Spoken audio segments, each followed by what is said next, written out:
Narito po tayo ngayon sa lungsod ng Maynila. Dito po sa Quiapo, ang sinasabing pinakapusod ng Maynila. At ang kasalukuyan ko pong kinatatayuan ay ang kahabaan ng kalye ng Pedro Paterno.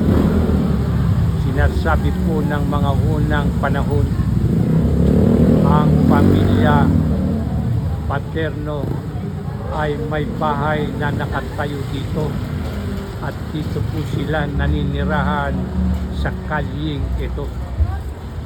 At bilang po isang makabayan, ang kalyeng ito ay isinunod sa kanyang pangalan. Kaya po tinatawag ito na Paterno Street.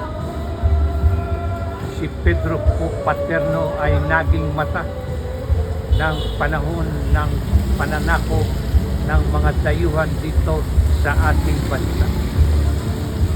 At katunayan nga po ay isa siya sa mga membro na umukit ng tinatawag na Malolos Constitution.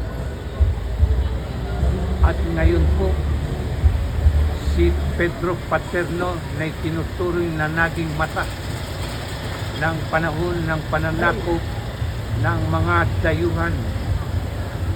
Ang po na ito po sa ngayon ay tindahan ng mga may kinalaman o may problema sa mata.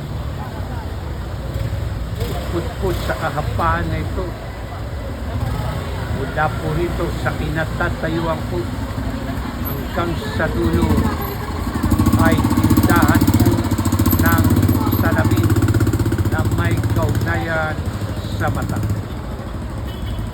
At kung nung panahon po ng pananakop ng Kastila, si Pedro Paterno ay tinuring na naging mata sa mga pangyayaring nagaganap sa ating bansa. Ngayon po naman, pagdating sa may problema sa mata, ay wala kayong ibang magandang patunguhan kundi ang kalye Paterno na siyang pinakasentro ng tindahan ng tungkol sa may problema sa mata. At ngayon po, babaybayin natin ang kahabaan ng Pedro Paterno bilang pagpapatunay na ang naging mata na si Pedro Paterno bilang parangal at gantimpala sa kanyang nagawa sa bayan. Marahil ito'y likha na ng kalikasan na ang kanyang buhok na nilakhan ay siya namang maging tindahan ng mga salamin na may kinalaman sa mata. Ayan po, wala kayong ibang magandang puntahan kundi ang kalye Paterno. Yan po kahabaan yan. Nariyan po ang mga tindahan na may kinalaman sa mata. Isang magandang pagpupugay po sa lahat.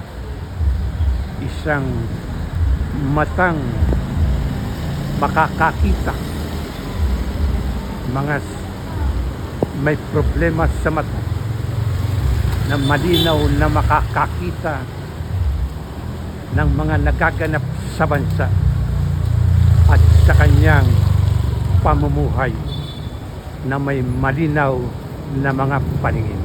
Salamat po sa hapong